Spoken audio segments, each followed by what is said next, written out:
Ya.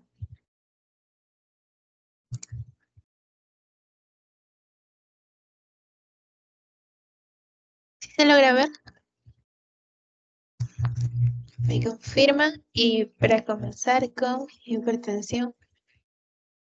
Entonces tenemos los objetivos, la introducción, ¿no? La epidemiología, los factores de riesgo, la fisiopata, la clínica y algunas conclusiones también. Entonces, de los objetivos de esta clase vamos a proporcionar de manera clara, concisa, qué es la hipertensión, algunas clasificaciones, sus complicaciones y además sus mecanismos fisiopatológicos. Y vamos a relacionar esta fisiopatología con el diagnóstico y con las manifestaciones clínicas. Bien, entonces si hablamos de hipertensión arterial, la definimos como una presión arterial aumentada o mayor a 140 en este caso, en las nuevas clasificaciones del 2020. Pero si hablamos ya de una clasificación antigua del 2017, que ya les voy a explicar, es mayor de 130 en la sistólica y mayor de 80 en la diastólica. Pero ahora vamos a hablar de las últimas clasificaciones que son mayor de 140 en la presión arterial sistólica y mayor de 90 en la presión arterial diastólica. Y esta presión arterial tiene que ser persistente bueno, en las arterias sistémicas, ¿no?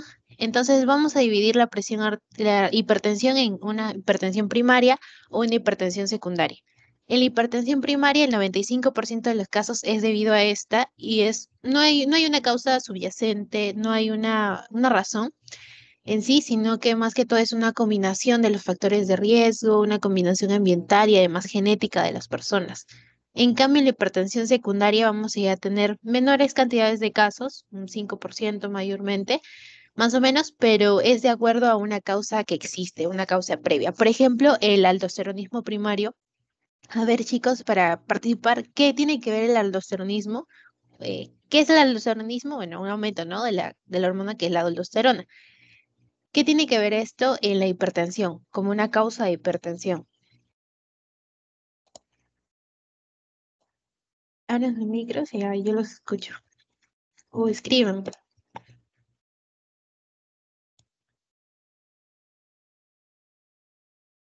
Y entonces, la aldosterona, ¿qué va a hacer? Bueno, va a ser sintetizada, ¿no? Por la zona glomerular de la glándula suprarrenal y esto va a ser un aumento de la reabsorción de sodio y por lo tanto un aumento de la reabsorción de agua. Entonces, ¿esto qué va a aumentar? Va a aumentar la volemia, va a aumentar el gasto cardíaco y a la vez va a aumentar la presión arterial. Es por eso una causa de hipertensión secundaria. También tenemos el feocromocitoma, que va a ser un tumor en la glándula suprarrenal que va a liberar adrenalina y noradrenalina, que son las catecolaminas, ¿no? Y esto va a hacer que aumente o disminuya, mejor dicho, la resistencia vascular periférica, precisamente porque la adrenalina y la noradrenalina hacen vasoconstricción vascular, vasoconstricción, una constricción vascular. Entonces esto va a disminuir el diámetro de los vasos y esto va a aumentar la resistencia vascular periférica. Por lo tanto, tenemos un aumento de la presión arterial. Otra de las razones de una hipertensión secundaria es la estenosis de la arteria renal. La estenosis sabemos que es una estrechez, ¿no? De la luz de las arterias, en este caso de la arteria renal. Entonces, como hay una estrechez de la luz, hay una menor irrigación a los glomérulos. Por lo tanto, vamos a hacer que se activen estos mecanismos compensatorios para aumentar la presión arterial. Es decir, es como si está funcionando como si hubiera una hipovolemia. ¿Se acuerdan cuando había shock? En un shock disminuía la perfusión renal y esto hacía que se activen las células justaglomerulares que van a llevar a todo el proceso, ¿no? Del sistema renina-angiotensina-aldosterona y esto va a aumentar la presión arterial. Entonces, por eso, una estenosis de la arteria renal es una causa de una hipertensión secundaria. En este caso no vamos a hablar de más causas de hipertensión secundaria, vamos a enfocarnos más en la hipertensión primaria, que va a ser por alteraciones genéticas, por factores ambientales, hereditarios, ¿no? Entonces, para definir, la presión arterial es el gasto cardíaco por la resistencia vascular periférica. Hemos escuchado bastante o bueno, yo les he repetido un montón de veces estas fórmulas que debemos de recordar siempre. Presión arterial es igual a gasto cardíaco por resistencia vascular periférica. Entonces, todo lo que eleve la resistencia vascular periférica y todo lo que eleve el gasto cardíaco va a elevar la presión arterial. Y si esta presión arterial está elevada de manera persistente, vamos a tener a la hipertensión arterial, ¿no? Como una enfermedad. Entonces, ¿qué eleva el gasto cardíaco? Un aumento de la frecuencia cardíaca, un aumento del volumen de eyección o el volumen sistólico. Entonces, esto va a llevar a un aumento del gasto cardíaco y posteriormente un aumento de la presión arterial. El volumen sistólico es igual al volumen de eyección, así que no se preocupen, aquí BS o B es lo mismo. Y esto es lo que debemos de recordar en cuanto a la presión arterial, ¿no? Y en la clasificación ya tenemos que las últimas clasificaciones del 2020 de la Sociedad Internacional de Hipertensión van a definir que la hipertensión va a ser de grado 1 recién cuando los valores sistólicos son de 140 a 159. En cambio, los diastólicos van a ser de 90 a 99. Y va a ser de hipertensión de grado 2 cuando es mayor o igual a 160 y la diastólica mayor a 100. Y hablamos de una presión arterial alta cuando es mayor a 130, pero menor a 140, claro. Y la diastólica mayor a 85, pero menor a 90. Una presión arterial normal menor a 130, pero mayor a 90, y porque ya estaríamos hablando de hipotensión. Y una diastólica menor a 85, pero mayor a 60, porque así no estaríamos hablando de una hipotensión, ¿no? Menor de 90 sobre 60. Ya. Esto son las nuevas clasificaciones, pero seguro que en la universidad es esta tabla, ¿no? Yo he visto cuando estaba llevando fisiopato esta tabla, que es del 2017 de la American Heart Association, la Asociación de Salud, ¿no? Y vamos a ver que la presión arterial, una hipertensión, mejor dicho, de nivel 1 ya va a ser mayor a 130 en la sistólica y mayor a 80 en la diastólica. Esa es la diferencia de las nuevas clasificaciones. Y ya una hipertensión de grado 2 o de nivel 2 va a ser mayor a 140 en la sistólica y mayor a 90 en la diastólica. En cambio, hablamos de una crisis hipertensiva cuando es más alto de 180 en la sistólica y más de 120 en la diastólica. Elevada de 120 a 130 y menos de 80 en la diastólica, y es una presión arterial normal, menos de 120 y menos de 80. ¿Con qué objetivo se ha cambiado para que, bueno, no se adquieran medicamentos más antes y además se pueda cambiar el estilo de vida principalmente? También tenemos algunas definiciones: la presión arterial media, que va a ser la presión diastólica más un tercio de la presión sistólica menos la presión diastólica. Por ejemplo, si tenemos que la presión diastólica es 80, ¿no? Y sería más un tercio la presión sistólica, que sería, por ejemplo, ya 120, ¿no? Que es lo normal, menos la diastólica, que sería 80. ¿Cuánto sería, chicos? 40 entre 3 más 80. A ver, 40 entre 3 más 80. Sería 93.33, ¿no? Esa sería su presión arterial media. Esto es más que todo para ver, para poder pronosticar, clasificar también y tener como un promedio de las dos, ¿no? De la presión arterial sistólica y la presión arterial diastólica. ¿Y qué es la presión arterial sistólica y la presión arterial diastólica? La presión arterial sistólica, como su propio nombre lo dice, ¿no? Va a ser la presión arterial de la arteria aorta, en este caso, en la eyección. Entonces, va a estar sujeta a factores como la cantidad de eyección o el volumen de eyección, la volemia, y va a estar sujeta a la fuerza de contracción, a la fuerza de contracción ventricular. Esto va a ser lo que va a tener causas, ¿no? O consecuencias en la presión arterial sistólica. En la presión arterial diastólica ya estamos hablando de la presión que existe en las válvulas simoideas, la aórtico-pulmonar, y esta va a ser esta presión allí en estas válvulas y va a estar sujeta debido a esta presión. También va a estar sujeta a la elasticidad de la aorta, y esto va a determinar la presión arterial diastólica, que es la presión arterial, la arteria, obvio, en la diástole, ¿no? En la relajación. También tenemos otras definiciones, por ejemplo, la hipertensión arterial aislada, que va a ser la hipertensión de bata blanca, y la hipertensión aislada ambulatoria, que va a ser la hipertensión enmascarada. ¿En qué consiste en esta hipertensión o los subtipos de hipertensión? La hipertensión de bata blanca va a ser una hipertensión que solo se va a ver en la consulta médica. Si al paciente se le toma la presión arterial de manera ambulatoria o en su casa, que no sea el consultorio, va a tener valores normales. En cambio, cuando llega al consultorio ya tiene valores fuera de lo normal, ¿no? Mayor a 130, mayor a 80. Entonces, este va a ser una hipertensión de bata blanca. De manera contraria, vamos a tener la hipertensión enmascarada, que va a ser la hipertensión que existe en la casa o de manera ambulatoria, pero no se presenta en el consultorio. En el consultorio va a tener valores normales.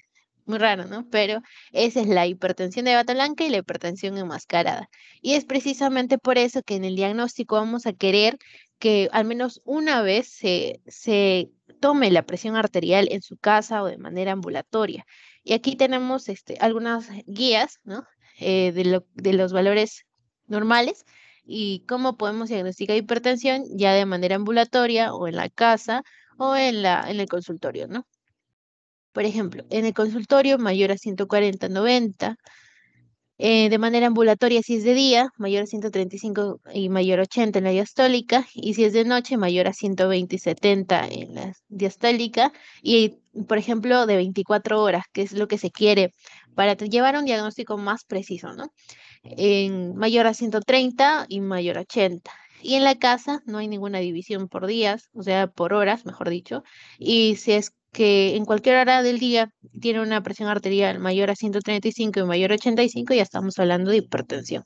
Es debido a la hipertensión de bata blanca y la hipertensión enmascarada que se hacen, ¿no? Estas divisiones de hipertensión ambulatoria y en la casa, que se deben de hacer estas mediciones aparte del consultorio.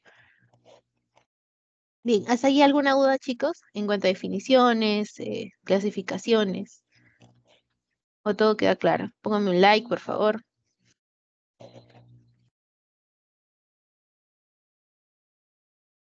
Bien, si no hay ninguna duda, entonces vamos a continuar con la epidemiología. Es según la Organización Mundial de la Salud, también la Organización Panamericana de la Salud, vamos a tener que más del 30% de la población tiene hipertensión arterial y es un principal factor de riesgo para enfermedades cardiovasculares. Ya vamos a ver qué va a hacer, ¿no? Con, por ejemplo, un ACV, una enfermedad renal terminal, o puede llevar a una insuficiencia cardíaca congestiva, ¿no? Además, entre el 43% y el 50% de los adultos hasta el 2017 tenían hipertensión arterial y es más común en adultos mayores de 60 años, en hombres y en personas de raza negra. Y es debido a que la edad va a empezar a endurecer las arterias y esto aumenta, ¿no? La presión que se necesita para llevar o para perfundir todos los tejidos. En el Perú vamos a tener que la hipertensión es superior en los hombres, un 37,6%, en comparación con las mujeres, que es un 33%, y hay 5,5 millones de personas mayores de 15 años que sufren hipertensión arterial. Esto es el 22,1% de la población mayor de 15 años. Entonces estamos viendo que es una enfermedad prevalente que tiene también bastante carácter hereditario y de etnias, ¿no? De razas, mejor dicho, mayor en razas negras y en hombres. Además podemos ver que existen factores de riesgo que son los que les voy a nombrar ahorita, como el consumo excesivo de sodio, que en la fisiopatología entenderemos por qué es esto. Hay también factores como la sensibilidad, mayor sensibilidad a la sal, la ingesta insuficiente de potasio, el sobrepeso, la obesidad, estos dos debido a la inflamación que van a llevar, el consumo de alcohol, la inactividad física que puede llevar al sobrepeso y esto aumenta una predisposición, ¿no? Aumenta el factor de riesgo. Una predisposición genética también es importante o una hipertensión gestacional o preeclampsia. Entonces, aquí en estos cuadros se va a ver un aumento de la asociación entre la muerte por enfermedad cardiovascular y la hipertensión, ¿no? Tenemos que mientras más grados de hipertensión, por ejemplo, una presión arterial sistólica mayor a 180, vamos a tener que hay una mayor incidencia de estas enfermedades cardiovasculares. Y en este otro cuadro vamos a ver que se reduce la presión arterial inducida por la pérdida de peso.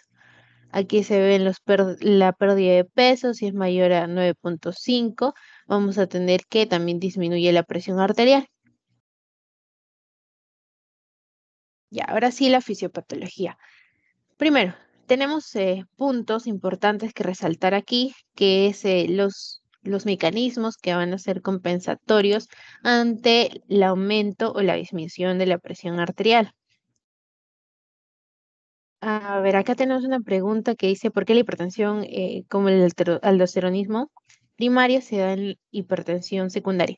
Una hipertensión secundaria va a ser sujeta o una consecuencia de una causa específica. En cambio, la hipertensión primaria no va a tener una causa específica, por ejemplo, un tumor en la glándula suprarrenal, ¿no? En, en ese caso, el hiperaldosteronismo va a secretar más aldosterona y esta aldosterona aumenta la presión arterial. Entonces ya tenemos una causa específica de por qué se lleva la hipertensión. Si eliminamos esta causa, la hipertensión va a ceder, ya no va a tener hipertensión el paciente. En cambio, en una hipertensión primaria ya no tiene, o sea, no hay una causa como esta en la que vamos a ver una causa que va a borrar la hipertensión. O sea, si eliminamos todos los factores de riesgo, no vamos a eliminar tampoco la hipertensión. Es por eso que se dice hipertensión primaria. No hay una causa específica que la dé, sino que es un montón de factores de riesgo, de ambiente, de genética que va a llevar a la hipertensión arterial. Entonces, sí. Luego tenemos el fisiopato. ¿Sí quedó clara la pregunta? Ya. Ya. Entonces, en la fisiopatología, los primeros factores o mecanismos compensatorios ante el aumento de la presión arterial van a ser de corto plazo, de mediano plazo y de largo plazo. El de corto plazo, ¿cuáles serían, chicos? Aquí están, bueno, no sé si está en orden. El de corto plazo, ¿cuál sería?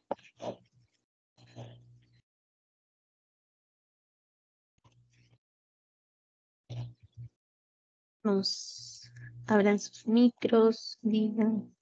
Ya, sí, muy bien. El sistema nervioso simpático, que va a ser de corto plazo, y el sistema renina-angiotensina-aldosterona va a ser de mediano plazo, y de largo plazo ya vamos a tener una remodelación. Entonces, aquí hablamos en la lectura, en el artículo, ¿no?, que les dan, habla bastante sobre la sensibilidad a la sal. ¿Qué va a ser esta sensibilidad a la sal? Va a ser cuando el consumo de más de 5 gramos de sal va a elevar al menos 10 milímetros de mercurio la presión arterial sistólica a las pocas horas de la ingesta de la sal, mayor de 5 gramos. Esto se debe a que el aumento del consumo de sal va a inducir a la mayor proliferación la induce la transcripción, ¿no?, del factor de crecimiento transformante beta, y este va a inducir a que hay una disfunción endotelial precisamente porque genera un aumento, un engrosamiento de la arteria. Además, la sensibilidad de la sal va a hacer que se disminuya el óxido nítrico. El óxido nítrico es un potente vasodilatador. Entonces, si existe una disminución de la vasodilatación, vamos a aumentar la resistencia vascular periférica y esto va a aumentar la presión arterial. De manera crónica, precisamente la sensibilidad a la sal va a hacer esto, que se aumente el factor de crecimiento transformante beta y hay un endurecimiento de las arterias.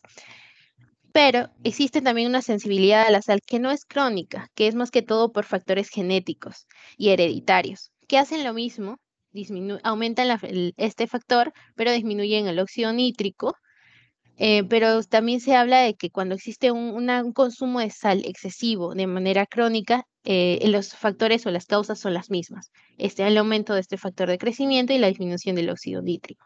También la sensibilidad a la sal va a hacer que haya un cambio en la microbiota intestinal y un aumento de la autoinmunidad de los linfocitos T helper 17, que llevan todos a la disfunción endotelial. La disfunción endotelial va a ser un factor muy importante, precisamente porque el daño al endotelio, el engrosamiento, la pérdida de elasticidad de este va a llevar a una disminución del óxido nítrico. Entonces, el óxido nítrico es un factor vasodilatador. Entonces, no va a poder expandirse el vaso sanguíneo de la manera en que necesita para irrigar a los órganos diana, ¿no? Es por eso que hablamos también sobre la sensibilidad a la sal y ya hablamos ahora sí sobre los mecanismos compensatorios que va a ser el sistema nervioso autónomo. Entonces, la hipertensión va a llevar a que este sistema nervioso autónomo responda, ¿no? Un aumento de la presión arterial se detecta, pero en este caso el sistema nervioso autónomo detecta la disminución de la presión arterial, ¿no? Los barorreceptores van a estar en el callado de la aorta, en el seno carotidio, y van a ir, ¿no?, por el nervio glosofaríngeo al centro vasomotor y este va a reaccionar, aumentando la frecuencia cardíaca y aumentando la vasoconstricción. En este caso, la hipertensión no está reaccionando precisamente por un aumento por una disminución de la presión arterial, sino que existen alteraciones en este sistema nervioso autónomo que va a hacer que tenga una liberación prolongada, por ejemplo, de catecolaminas, que son la adrenalina y la noradrenalina, gracias a la sensibilidad, al aumento de la sensibilidad de este sistema nervioso autónomo. Precisamente él va a aumentar la síntesis de la serina treonina quinasa y esto va a inhibir el cotransportador. Inhibe a este cotransportador de sodio-cloro y esto va a aumentar la retención de sodio en el túbulo distal. Este es en el caso de la hipertensión. Este sistema nervioso autónomo, entonces, en el caso de la hipertensión, va a estar más predispuesto a hacer su trabajo, que no debería, ¿no? No debería hacer esto precisamente porque solo debería estar de reaccionar cuando existe una hipotensión. El otro mecanismo, que es el del sistema renina-angiotensina-aldosterona, va a ser activado precisamente por esto, por la hipotensión, acuérdense, pero en el caso de la hipertensión va a estar alterado. Es por eso que existe como una mayor liberación de estos factores o de estas moléculas. Entonces, lo normal sería que en la hipotensión, las células justalomerulares detecten esta disminución del flujo sanguíneo en los glomérulos y por lo tanto liberan renina, ¿no? Y la renina va a convertir el angiotensinógeno en angiotensina 1 y gracias a la enzima convertidora de angiotensina va a convertir la angiotensina 2. Ahí. La angiotensina 2 es un potente vasoconstrictor y va a actuar en la vasoconstricción de los vasos sanguíneos, bueno, es lo mismo, ¿no? Vasoconstricción, y va a estimular la liberación de aldosterona. Y es precisamente por eso que el aldosteronismo, el hiperaldosteronismo primario, va a llevar a un aumento de la presión arterial. ¿Por qué? Porque la aldosterona va a estimular la absorción o la reabsorción de sodio y esto va a llevar a un aumento del agua, ¿no?, que está siendo reabsorbido y aumenta la presión arterial. Eh, Precisamente por eso el hiperaldosteronismo va a llevar también a la presión arterial elevada, que es la hipertensión secundaria, ¿no? Y en este caso se nos habla de la enzima convertidora de angiotensina de tipo 2. Esta enzima convertidora de angiotensina de tipo 2 va a ser un factor como que protector, precisamente porque la angiotensina de tipo 2 que estimula el aumento de la resistencia vascular, es decir, va a ser una vasoconstricción, aumenta la resistencia vascular periférica, aumentando la presión arterial, o también aumenta la reabsorción de sodio, la liberación de aldosterona, la contracción del músculo liso, del vaso sanguíneo, y una vasoconstricción sistémica. Es un potente vasoconstrictor, como les dije, va a aumentar la presión arterial, pero si convertimos esta angiotensina de tipo 2 a una angiotensina 1,7, gracias a la enzima convertidora de angiotensina de tipo 2, vamos a hacer que esos efectos sean completamente los contrarios, ¿no? Vamos a ver que hay unos efectos antiproliferativos. En cambio, en la angiotensina 2 vamos a tener un efecto profibróticos, proinflamatorios, que aquí lo tengo para que lo recuerden, y son efectos contrarios los de la angiotensina 1,7. La natriuresis va a liberar o va a inhibir la reabsorción de sodio, por lo tanto este sodio no va a ser reabsorbido y va a liberarse por la orina, va también a llevar a una vasodilatación, que es lo contrario que hace la angiotensina 2. Es por eso que estimular la angiotensina, el enzima convertidor a angiotensina de tipo 2 va a ser un punto, un target, ¿no? Para estos fármacos que se están creando, porque precisamente disminuyen la presión arterial. Todos estos factores son completamente contrarios a los factores que hace o que tiene la angiotensina de tipo 2. Además, esta angiotensina, como ya les dije, va a estimular a la liberación de aldosterona en la zona auricular de la glándula suprarrenal. ¿Y qué hace la aldosterona? Va a proliferar las células del músculo liso, va a depositar matriz extracelular, es decir, va a llevar a fibrosis, a una menor elasticidad del vaso sanguíneo y va a aumentar el estrés oxidativo. Y este estrés oxidativo va a llevar a una disfunción endotelial, que es el punto importante aquí en la hipertensión, gracias al aumento de la edad, gracias a la inflamación sostenida, por ejemplo, por la obesidad o por otro tipo de inflamación, ¿no? Que se lleve a cabo, vamos a tener que existe una mayor remodelación de ese vaso sanguíneo, una proliferación del músculo liso. Esto va a hacer que no se extienda bien el vaso sanguíneo y se necesite más presión para perfundir todos los tejidos. Por lo tanto, aumenta la presión arterial y es de manera sostenida. Y esto lleva a la fibrosis. Bueno, la fibrosis lleva a un aumento del estrés oxidativo. Y es el cuarto punto de la fisiopatología de esta enfermedad, que es el daño endotelial. Tenemos que, de manera normal, deberíamos de tener un aumento de óxido nítrico, ¿no es cierto? Pero en el caso de la hipertensión arterial, el óxido nítrico disminuye. Este es un factor vasodilatador. En cambio, la endotelina 1, ¿cuál es? ¿Qué es? ¿Qué hace la endotelina 1?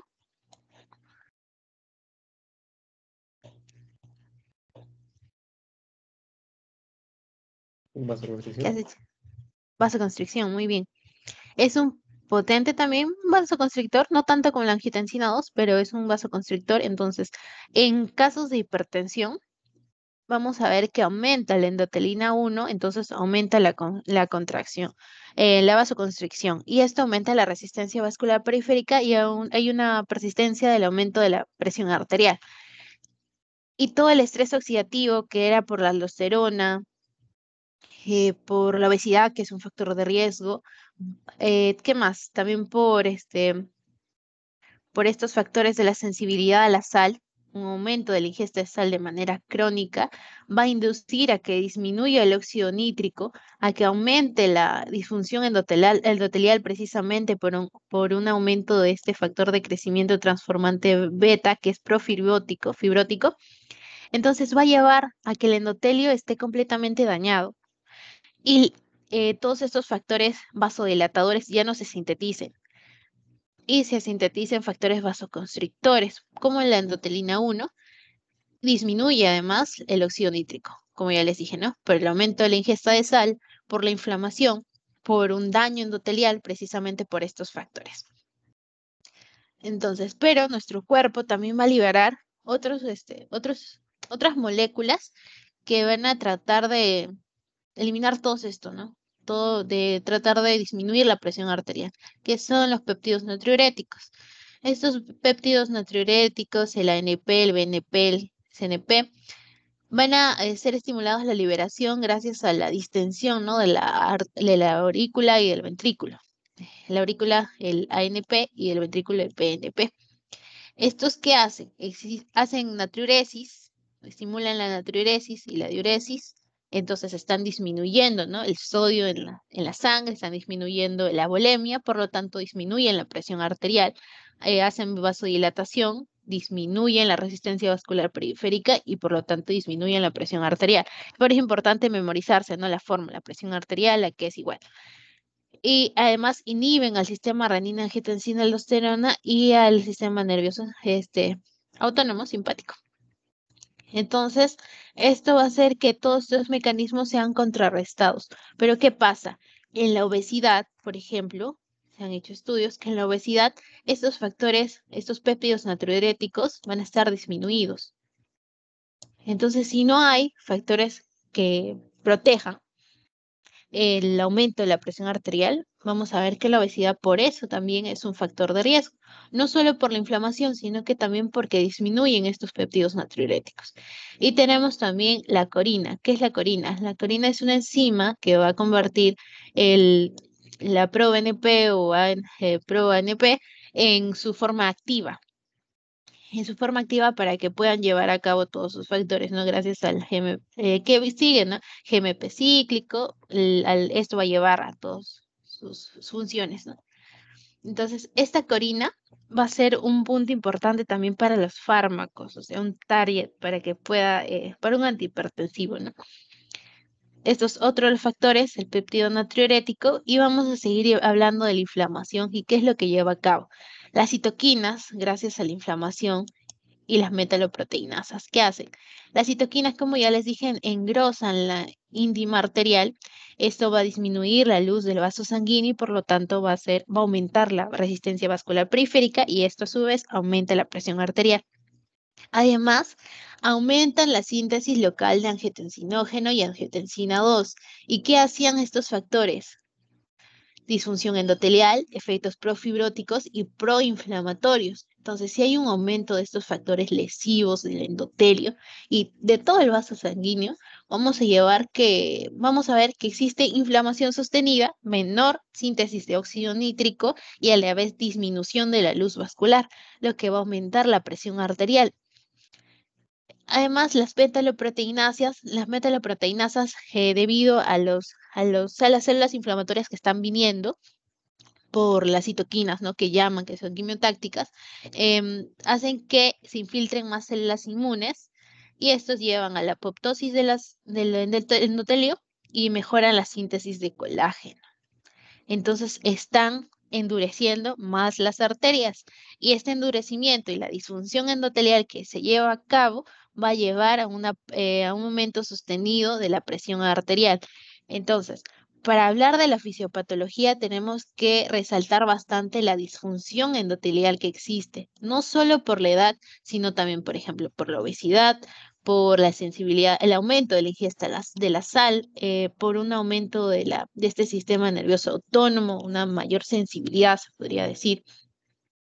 Y acá en el endotelio una disminución del óxido nítrico, un aumento de la endotelina 1 y además un aumento de la sensibilidad a esta endotelina 1. No necesariamente de sus receptores, sino que se habla de su sensibilidad a esta.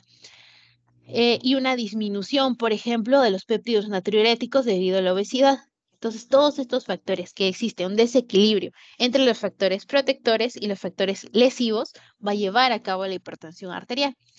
Y en resumen, tenemos que estos factores, ¿no? El sistema renina, angiotensina, aldosterona, los péptidos natriuréticos, el endotelio, el sistema nervioso simpático y el sistema inmune van a ser los mecanismos que compensan o que ayudan a la presión arterial, ¿no? La disfunción endotelial, debido a todos estos cambios que hacía la aldosterona, que hacía el angiotensinógeno, la angiotensina 2, mejor dicho, la sensibilidad a la sal, la injuria vascular, es decir, la disfunción endotelial, va a llevar a un aumento, ¿no? De la presión, un aumento de la presión arterial debido a la retención de sodio, a la vasoconstricción. Pero si existe la natriuresis, por ejemplo, por péptidos natriuréticos, que estos son los que estimulan la natriuresis, van a llevar a una disminución de la presión arterial. También tenemos que el endotelio, una disfunción endotelial, un aumento del engrosamiento, es decir, una disminución de la luz, la insensibilidad a la sal también, estimulan que se aumente la resistencia vascular periférica gracias también a la endotelina 1 y esto aumenta la presión arterial. ¿Cuál es el factor compensatorio o el factor que va a estar protegiendo el óxido nítrico? Pero gracias a que existe inflamación, a que existe disfunción endotelial debido a todos estos factores anteriores, vamos a ver que no hay una síntesis adecuada de óxido nítrico, lo que hace que la presión arterial siga estando elevada. Y el sistema nervioso simpático va a sintetizar catecolaminas, que son la adrenalina y la noradrenalina, y esto va a estimular a la vasoconstricción, ¿no? Y aumenta la presión arterial. También el sistema inmune va a aumentar la infiltración de macrófagos, un aumento de la sensibilidad de sodio, y esto lleva a cabo el aumento de la presión arterial. Y además existe un desequilibrio entre los linfocitos T reguladores, que son antiinflamatorios, que disminuyen la presión arterial, y un desequilibrio junto con los T helper 1 y T helper 17. Entonces, como les comentaba al inicio, ¿no? El aumento de la sensibilidad a la sal, una ingesta crónica de sal, va a llevar a una microbiota intestinal defectuosa, y esto también lleva a un aumento de los linfocitos T helper 17. Entonces el sistema inmune también participa en esta enfermedad, ¿no? Hasta allí. ¿Alguna pregunta, chicos, en cuanto a todos estos factores, cómo intervienen?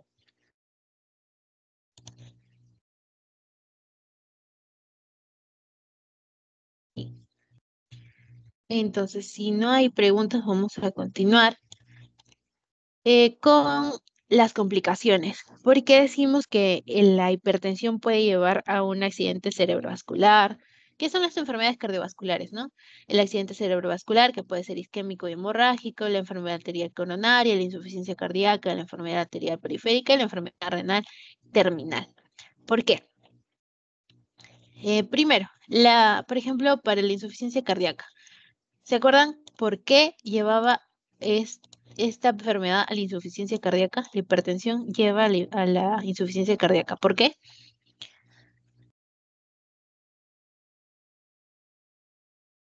Vamos, vamos. Insuficiencia cardíaca fue la semana pasada, así que ¿por qué la hipertensión?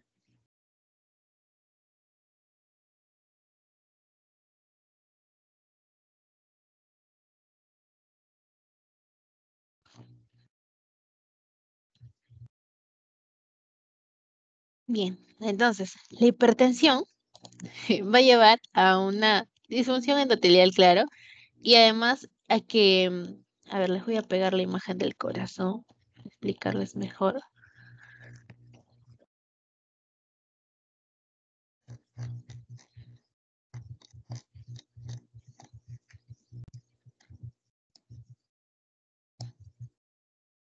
Ya.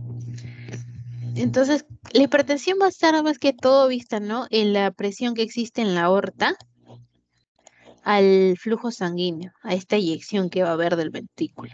Entonces, a la larga, que este ya es el mecanismo compensatorio de largo plazo, lleva a que exista una remodelación. Sí, por el aumento, ¿no? De la precarga, por el aumento además de la fuerza de contracción. Más que todo interviene el mecanismo de Frank-Starling. Entonces, a una mayor volemia necesitas una mayor fuerza, y también tienes un aumento de esta resistencia vascular, por lo tanto necesitas un aumento de la fuerza de eyección. Entonces, si tienes un factor aquí que está disminuyendo o que aumentando tu presión en la arteria, mejor dicho, lo aplasta. No aplasta en realidad, pero me refiero a que estás ahí actuando. Aumenta la presión porque no existe una de mayor elasticidad de estas arterias. La aorta está muy dura. Entonces, cuando algo está duro y tú necesitas romper esa presión, haces que tu corazón empiece a bombear más fuerte, con más fuerza, con más presión. Entonces, presiona más y necesita más fuerza. Por lo tanto, los miocardiocitos, esas células, los cardiomiocitos, miocardiocitos, van a hipertrofiarse. Y esto luego va a llevar a una sobrecarga de presión y lleva a una hipertrofia concéntrica, ¿no? Una sobrecarga de presión lleva a una hipertrofia concéntrica. Entonces, esta hipertrofia del ventrículo va a llevar a que posteriormente ya lleva un pico, que ahí entra el mecanismo de Frank-Starling, un pico en el que ya no puede más, ya no tiene más fuerza, precisamente porque ya hizo todo de sí, ya dio todo, y ya no puede combatir con esta presión. Y es allí cuando entra la insuficiencia cardíaca, ¿no? Y además puede llevar también a una insuficiencia cardíaca diastólica, precisamente porque esta hipertrofia va a engrosar el ventrículo, por lo tanto va a disminuir este volumen de eyección, o el volumen que va a botar, ¿no? Que va a botar en la contracción, el volumen sistólico. Entonces, estás engrosando esta cavidad, que es el ventrículo, por lo tanto, vas a disminuir el gasto cardíaco, porque disminuyes el volumen de eyección, el volumen sistólico. Por eso también puede llevar a una insuficiencia cardíaca diastólica. Entonces, es así como lleva a la complicación que es la insuficiencia cardíaca. Otra de las complicaciones va a ser el ACV, ¿no? Debido también al daño vascular, a la disfunción endotelial que va a llevar a cabo esta hipertensión, y además porque es arterial, o sea, es sistémico, mejor dicho. Esta presión va a ser sistémica, una presión aumentada de manera sistémica. Entonces, aumentas la presión en los vasos sanguíneos también en el cerebro, y esto puede llevar a la disfunción de estos vasos y posteriormente a un daño, un aumento, por ejemplo, de esta disfunción endotelial puede llevar a una placa aterosclerótica, precisamente, no necesariamente porque se forme o porque el paciente tenga una mayor cantidad de lípidos, ¿no? Sino que precisamente porque en este lado está siendo afectado la arteria o está haciendo está liberando factores procoagulantes, por ejemplo, precisamente porque hay una disfunción endotelial. Y en la placa aterosclerótica veíamos que no, uno de los factores de riesgo, los factores, mejor dicho, que van a llevar a cabo la fisiopatología de esta enfermedad va a ser el daño endotelial. Ese daño endotelial, precisamente por una hipertensión, puede llevar a una placa aterosclerótica. Y precisamente, por ejemplo, si es que esa placa aterosclerótica está en las arterias cerebrales, puede llevar a un accidente cerebrovascular o un ACV que puede ser isquémico o hemorrágico, cualquiera. Entonces, esta es una de las complicaciones. También tenemos complicaciones renales, precisamente también por este daño endotelial, por una disminución también del flujo sanguíneo renal, porque lleva a un cambio estructural de estas arterias, porque existe un engrosamiento, una disminución de la luz vascular. Entonces, ¿quedó claro las complicaciones, chicos? Las complicaciones de la hipertensión. Entonces, para resumir estas complicaciones, para insuficiencia cardíaca, vamos a ver que existe una hipertrofia, un remodelado ventricular. Esto va a disminuir la cavidad ventricular y va a disminuir también la sangre que entra, ¿no?, a la cavidad, por lo tanto disminuye el gasto cardíaco y es una insuficiencia cardíaca diastólica, por ejemplo. También va a llevar a que pueda haber una disfunción endotelial y esa disfunción endotelial predispone a la formación de placas ateroscleróticas, predispone a la agregación plaquetaria, por ejemplo, a trombos, y puede llevar a un accidente cerebrovascular o una enfermedad arterial coronaria, ¿no? Un IMA también puede llevar a cabo. Y la enfermedad renal precisamente porque existe una alteración de las arterias renales, porque pueden ser más fibróticas y además más engrosadas, ¿no? Y esto disminuye la irrigación de los glomérulos que lleva a una enfermedad renal terminal. ¿Y cómo estimamos el riesgo? Aquí tenía es una aplicación que es recomendada, ¿no?, para estimar el riesgo. Es de la manera en la que se estima el riesgo. A ver si carga para mostrarles. Si no, les comparto esto. Ya, ahí está, sí se ve, ¿no?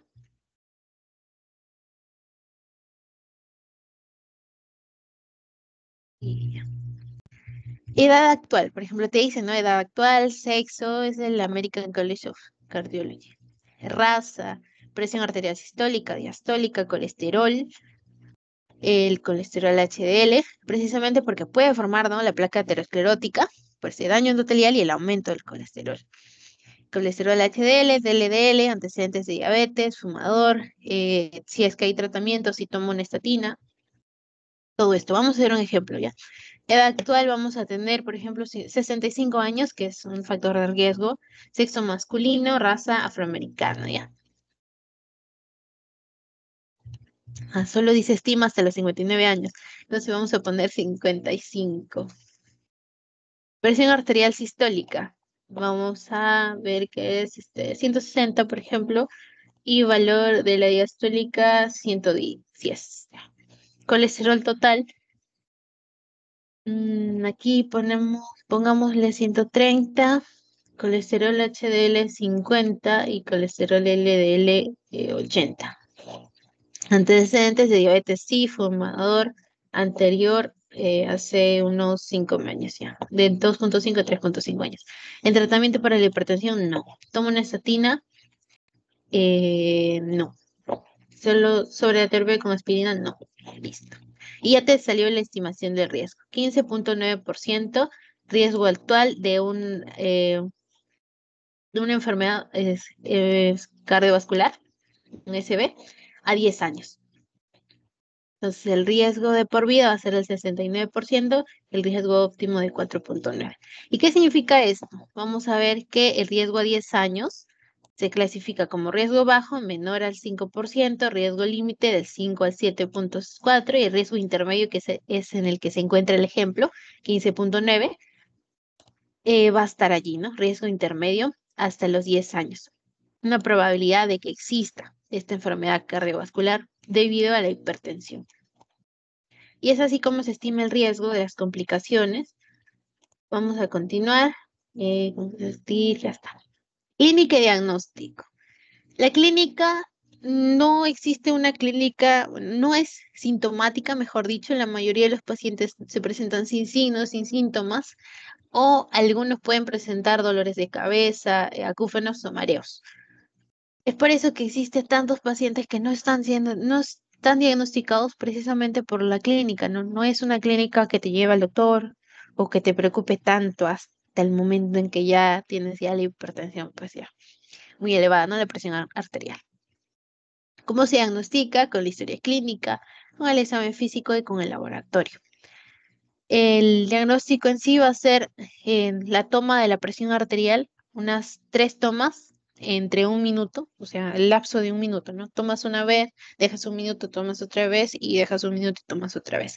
Y de estas vas a eliminar la primera toma y las dos últimas vas a hacer un promedio. Pero si la lectura ya de la primera es mayor a 130/85, ya no necesitas más mediciones, ya dices que tiene hipertensión. El diagnóstico va a ser, como les dije, mayor a 140/90 en 2 a 3 visitas. O sea, estas 3 tomas de presión con lapsos de 1 minuto va a ser en 2 a 3 visitas. La primera visita le hago las 3 tomas, la segunda también, la tercera también le hago las 3 tomas y hago un promedio. Y veo si la presión arterial es de 140/90, ya es hipertensión. O si vamos a tener en la primera visita nomás una presión arterial 180/110 con una evidencia de la enfermedad cardiovascular. Es un diagnóstico inmediato. En la primera visita, si tiene esa presión arterial, ya estás diagnosticando hipertensión. En el examen físico vamos a ver los daños en los órganos diana, por ejemplo, en el cerebro, si existe un déficit motor o sensorial, en las retinas, si existe una retinopatía hipertensiva, en el corazón se va a auscultar si existe una fibrilación auricular, arritmias, un edema periférico, también arterias periféricas, los pulsos ausentes o reducidos, y también tenemos que ver el IMC, ¿no? Si es mayor a 30 es ya obesidad. Y la circunferencia de la cintura. ¿Cómo se toma la presión arterial? El paciente tiene que estar sentado, no haber hecho ejercicio en media hora antes, descansando 3 a 5 minutos sentado. Además, no debe haber tomado cafeína. Tiene que estar sentado y sus pies sobre el suelo. No debe estar sus pies cruzados. Además, su brazo tiene que estar recostado en una mesa y allí se va a tomar la presión arterial. Es necesario también tomar la presión arterial en alguna de las visitas en los dos brazos, precisamente porque podemos ver si es que existe una diferencia de 20 milímetros de mercurio entre estos dos brazos. Vamos a hablar ya de una disfunción en cuanto a los brazos, ¿no? Por ejemplo, una placa aterosclerótica, un trombo que esté disminuyendo la presión arterial en uno de los brazos. Y eso también se debe tomar en cuenta. El laboratorio nos va a hablar más que todo de si es que esta hipertensión es por otra causa, ¿no? Una hipertensión secundaria. Hemoglobina y hematocrito, precisamente si es que hay una enfermedad renal. Los niveles de creatinina y el tasa de filtrado glomerular para evaluar la función renal. Los niveles de potasio, T3 y T4, precisamente porque, ¿saben chicos por qué T3 y T4 y TSH? ¿Por qué se mide esto?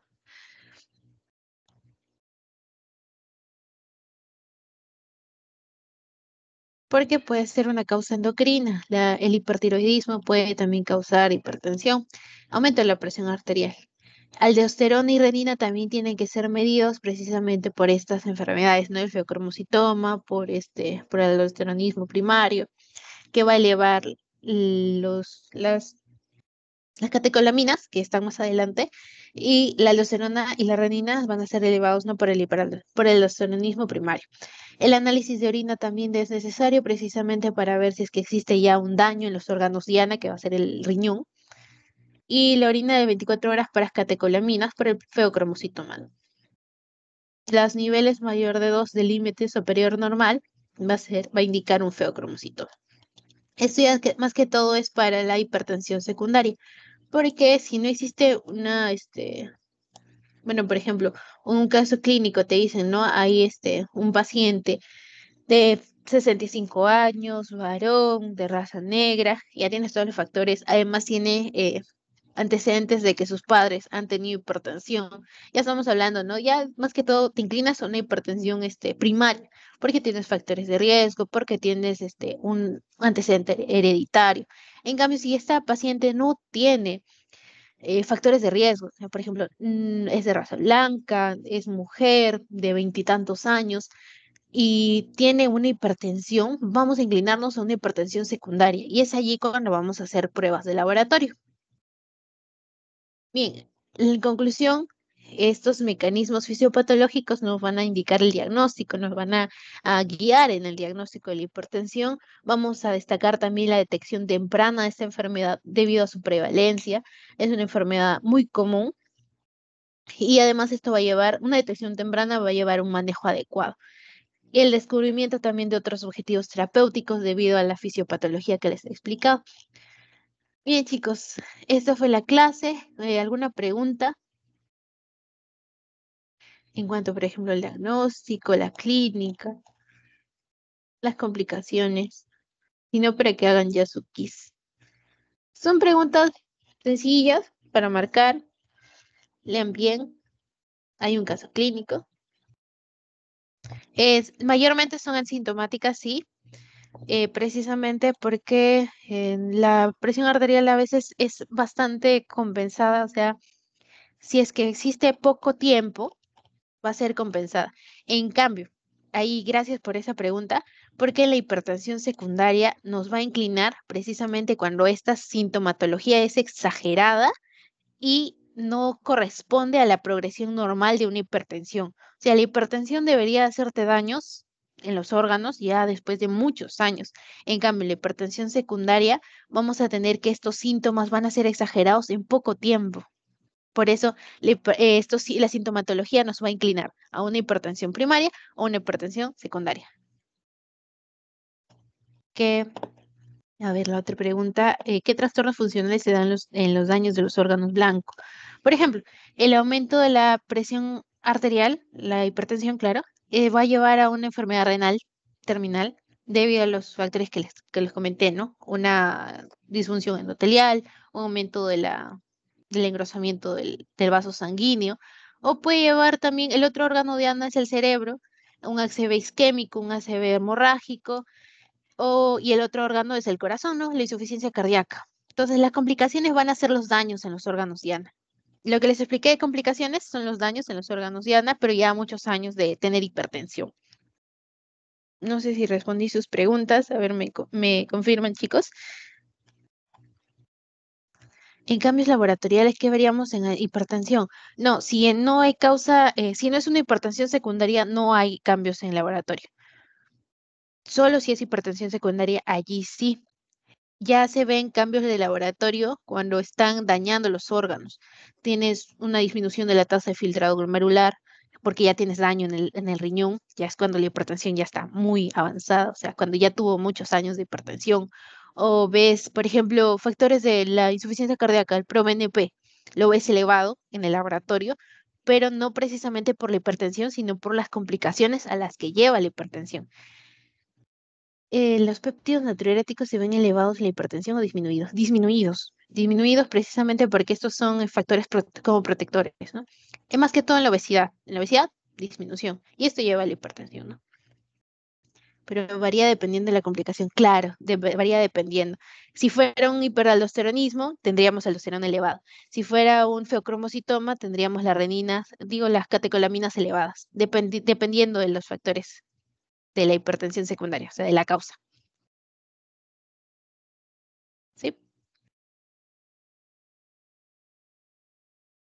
Bien, entonces les voy a mandar el KISS y si tiene obesidad, no, no, no. Si tiene obesidad, disminuyen sus péptidos natriuréticos. Porque los péptidos natriuréticos son buenos, o sea, te hacen vasodilatación, te hacen natriuresis y diuresis. Entonces, si llevas hipertensión, no tendrías muchos péptidos de estos. Pero si no tiene, como si no tiene obesidad, entonces pueden ser valores normales, ¿no? O incluso elevados si es que están en principios de la enfermedad, precisamente porque estos son mecanismos compensatorios. Pero de todas maneras les voy a buscar alguna información sobre los péptidos natriuréticos para que los puedan tener ahí como un aporte, ¿no? Para su clase. Y se los mando. Ya se los mandaré más o menos a las 11 de la noche para buscar bien, ¿ya? Ahora sí les mando el link del KISS.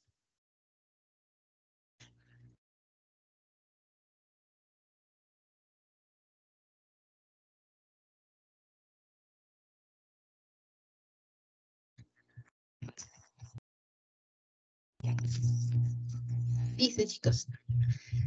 Entonces, vamos a resolverlo. Les doy algunos segundos, minutos, digo.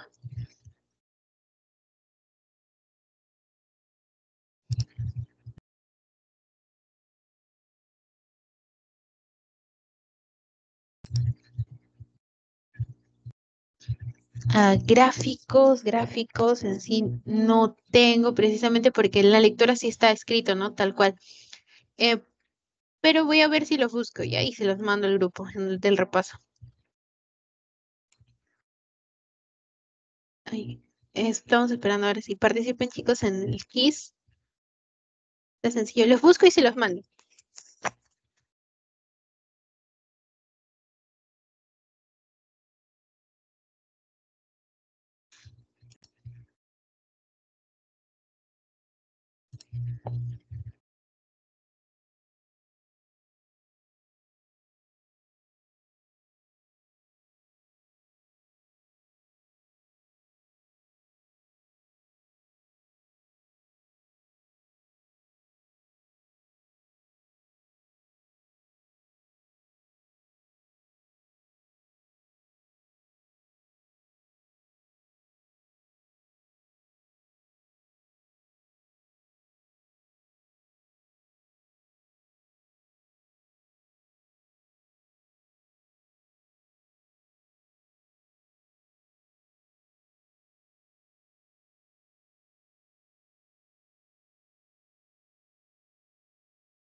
A ver, sí, voy entrando, chicos, para comenzar y luego resolver las preguntas.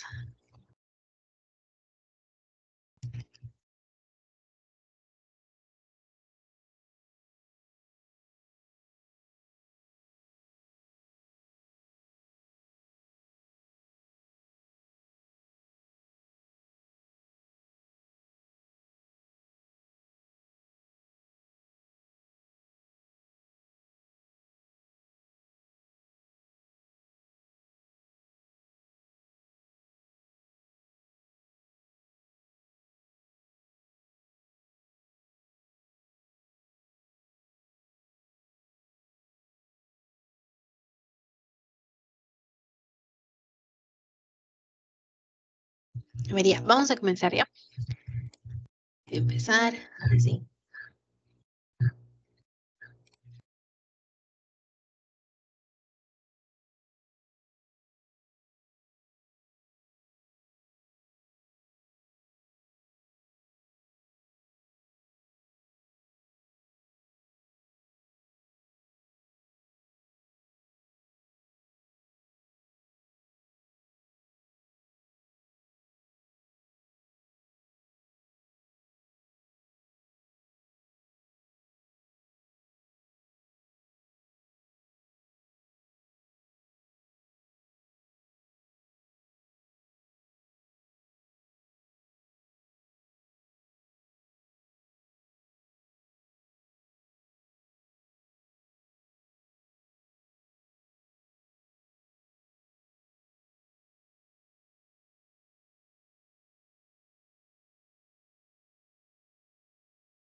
Sí, chicos, todos terminaron. Ya. Entonces, vamos ahora sí responder. Terminar. Stitches. Primer puesto. Tercero, Lucy. Segundo, la señora E. Y primero, Joana. Muy bien, chicas. Chicas o señora E. Sí, no, sí, chicas. Vamos a ver, vamos a revisar las preguntas. ¿Qué medida de la presión arterial se considera un indicador clave para diagnosticar la hipertensión? Bien, hipertensión, ya cuando hablamos de primer grado, es mayor a 140, ¿no? En la sistólica. Y, a ver, para que quede claro, les voy a poner la clasificación que teníamos aquí. Mayor de 140 en esta clasificación antigua, ¿no? Que es la del 2017, que es la que usamos, la que se usa en la universidad también, la que enseña. No, esta, la nueva, mejor dicho. Mayor a 140, la hipertensión de grado 1 y mayor a 90 en la diastólica. En la antigua mayor a 130, pero no les puse alternativa 130 precisamente para evitar confusiones. Y entonces esa es la respuesta. Arterial diastólica superior a 80, no, vemos que es a 90. A 90 en la clasificación nueva. Sí.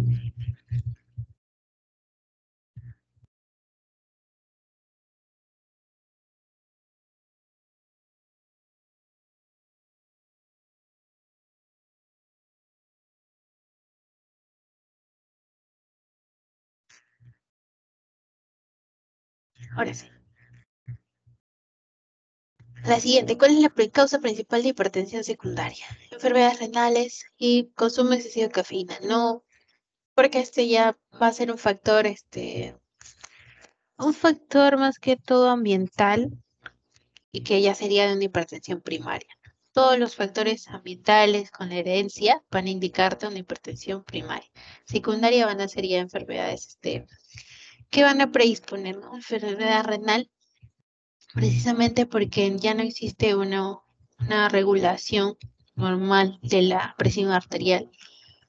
Un estrés crónico, no, una herencia genética tampoco. ¿Qué papel desempeñan las citoquinas inflamatorias de la hipertensión? Promueven la relajación de los vasos sanguíneos, o bien al revés, ¿no? Gracias a que existe una disminución del óxido nítrico por estas citoquinas inflamatorias, por la disfunción endotelial que provocan, van a llevar a que no exista una vasodilatación o una relajación de estos vasos. Inhiben la actividad del sistema renina-angiotensina-aldosterona, no, al revés. Provocan vasodilatación generalizada, no, vasoconstricción. Y contribuyen a la rigidez arterial y a la vasoconstricción. Muy bien, aquí todos marcaron bien. ¿Cuáles de los siguientes procesos fisiopatológicos es clave para el desarrollo de la hipertensión? Incremento de la elasticidad de las arterias, al revés. Son profibróticos, ¿no? Una disminución endotelial también va a llevar a que disminuya esta elasticidad de las arterias. Otra es aumento de la permeabilidad capilar. No es la principal, no es una fisiopatología clave, o sea, no es un punto clave de la fisiopatología, mejor dicho. La disminución de la actividad del sistema renina-angiotensina-aldosterona a través, ¿no? Y la disminución de la producción de óxido nítrico. Muy bien. A ver, aquí marcaron la disminución de la actividad del sistema renina-angiotensina-aldosterona. Al revés, la actividad del sistema renina-angiotensina-aldosterona aumenta. ¿Por qué? Eh, Porque las citoquinas inflamatorias, debido a toda esta disfunción endotelial que se presenta, van a llevar a un aumento de la angiotensina 2. Y este angiotensina 2 llama a la aldosterona, ¿no? Hace que se estimule la segregación o la secreción de aldosterona. Y esto estaba aquí en la inflamación y sistema inmunológico. La inflamación se lleva a cabo precisamente porque hay disfunción endotelial. Por más de que no seas obeso, por más de que no fumes, por ejemplo, no. Hay inflamación porque estás dañando el endotelio. Entonces, si lo dañas, disminuyes esto, disminuyes el óxido nítrico, que es un factor normal, y aumentas estos linfocitos T por la sal, por ejemplo. Todas estas combinaciones de factores van a llevarte a una disfunción endotelial.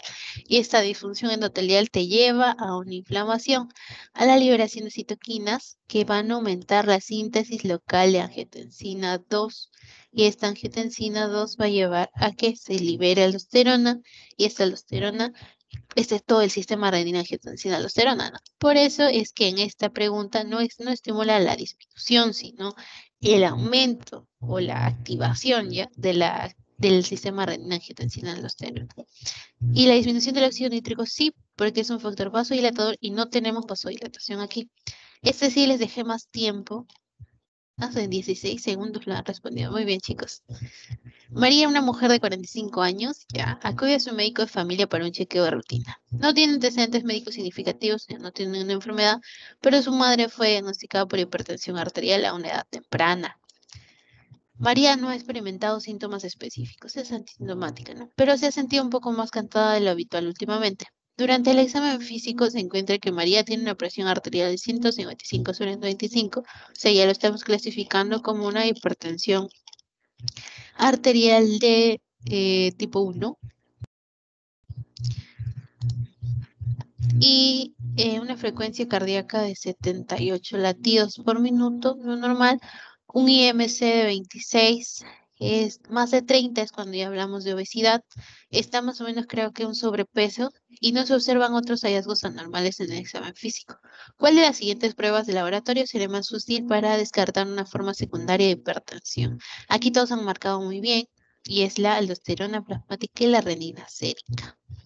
La hormona TSH también podría ser, ¿no? Pero en este caso nos habla que siente cansancio. El hipotiroidismo no provoca hipertensión, pero el hiper sí. Y en este caso, el hipo está, bueno, ¿cómo se dice? Caracterizado por este cansancio. Por este cansancio, porque se sienten más lentos, todo el metabolismo es muy lento. Por eso hipotiroidismo. Pero si hablamos ya de la hormona tiroide estimulante, no tendría nada que ver, porque la clínica no se congenia, ¿no? Con el laboratorio. Entonces, muy bien esa aldosterona plasmática y la renina sérica. Bien, chicos, esta fue la clase. Muchas gracias por su atención. Eso fue todo. Muy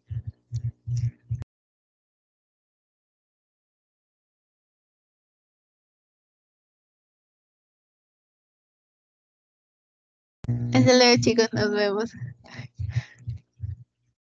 Gracias, hasta luego.